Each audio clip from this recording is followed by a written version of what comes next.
The expo started in 2008. That was our first year, and it was a learning experience for every one of us.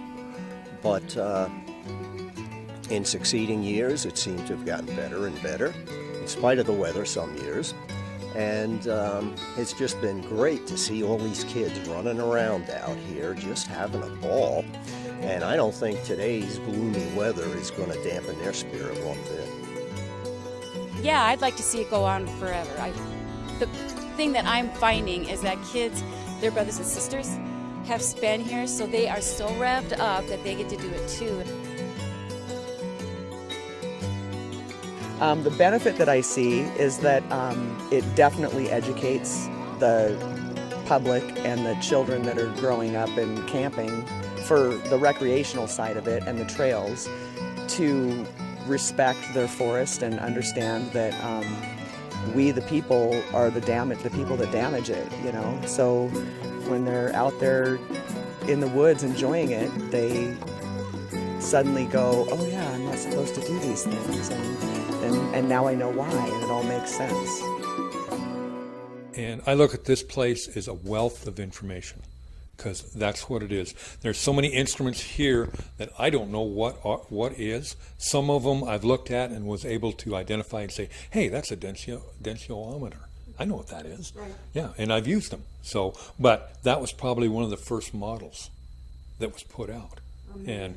And it, like, they have a transit here, they have an instrument for measuring wind speed direction, and it charts it. They have hydrothermographs, which I've used a lot at the Forest Service. They have different scales here, and I know these are just antiques. And it's a wealth of information here. 1911 was the start of the experimental forest. Okay. 6,400 acres. Wow. And it's got a wide variety of species, 10 different species of tree species, plus all the shrubbery and what have you. So I've been doing this since the conception of it. I don't even know how long that is, really. I was told around 2008. Yeah, that sounds about right. And Mike Reynolds logging is a big part of it. He brings his machines in here every year to do a demonstration, a live demonstration of cutting and processing trees and then forwarding.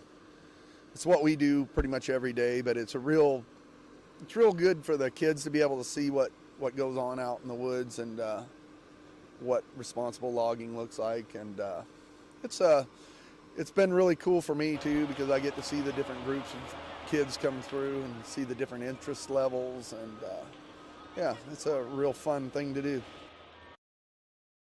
I present on our weather station, and as you can see here, we've been in business for quite a long time. I think we're looking at 102 years this fall.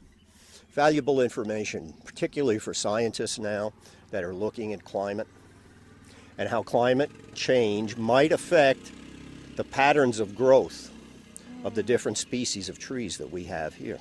I think it's really neat that we can finally get kids out here doing this, and we've been talking about it for years, but it wasn't until Liz Gebhardt Johnson and the Priest Community Forest Connection were able to put it all together. Both, everything. Everything. Oh, one thing. I like that one. Making the paper. No, fire. The wildlife. Ooh, I like the wildlife and that one right there. And do you remember? Wood products. Wood products. Ooh, I also like the fire. I enjoyed the wildfire. Okay. I like the wildlife and the fire. Okay, and who can tell me why they have chosen their favorite?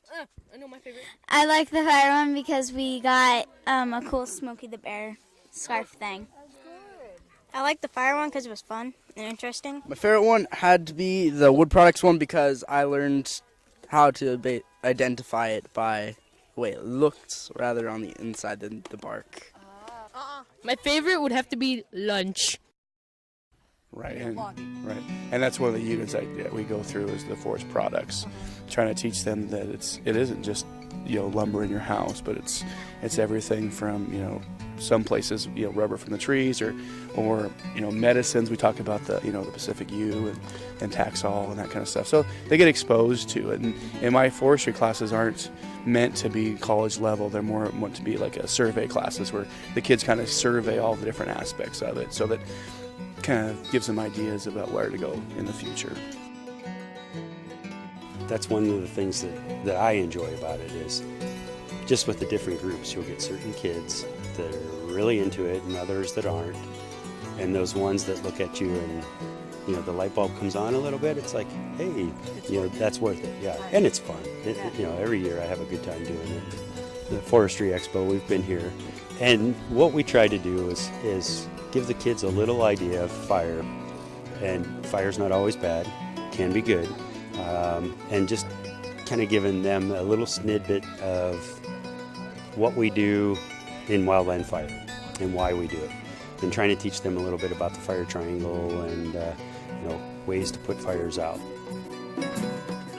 And molars. Okay, so we see molars in the back. There would be sharp teeth in the front. And there's sharp teeth right here, and there would be sharp teeth here. And then there's sharp teeth right there. Right there, right. So does that mean that it's a predator or an omnivore? Omnivore. I heard marten. It's bigger than a marten, but it is related to a marten. Bigger than a minks and martens are pretty small. They're about yay big. So bigger than a marten, smaller than a wolverine. And this is weasel. It is in the weasel family. It's actually a fisher. My name is Jennifer, and I have been working at the Forestry Expo since they started it with PCFC and when I worked at the Priest Lake Ranger District. And for me, as both working as a forester and now as a botanist, it's a great way to get out there and remind myself why I do what I do. The kids, some of them are very curious and interested in the plant species, the trees that we have, how to tell them apart. And that's really what interested me in the career field that I chose. And I'm Richard. And this is, I believe, my 4th year. Wow. And I just you wait for those kids that are really into it, and those are what make it worthwhile. We actually have a partnership agreement with them that we are able to use the place for this day. I bring forestry class students up here as well. We've built trail for them up here to enable the kids to get around through the woods. We get some grant dollars from the Rocky Mountain Research Center as well to help put on this program. For me personally, I have some of my best friends. It's like family because I come up here and Bob Denner's just amazing. He's always made it help. I mean, most of the station folks are Forest Service or retired Forest Service. There are several advanced forestry students here from the high school that were the original 6th graders at the very first expo, so it's a circle. Anyone know what that species is? You guys were getting close here. White one. Still ponderosa. You cut those out, you glue them together, like this, and then you cut that guitar top off. This is called a dreadnought guitar. And that spruce top, with some of that came in. Same spruce top, different finish on it. Got hard maple back, hard maple neck.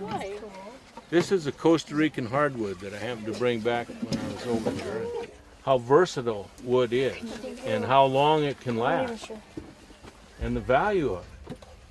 From the least valued stuff down here for fuel to the highest valued stuff for a fine musical instrument out of that top. The back of a violin is red maple. Hard red maple comes out of the east. Again, ebony fingerboard. But that spruce gives it a special tone.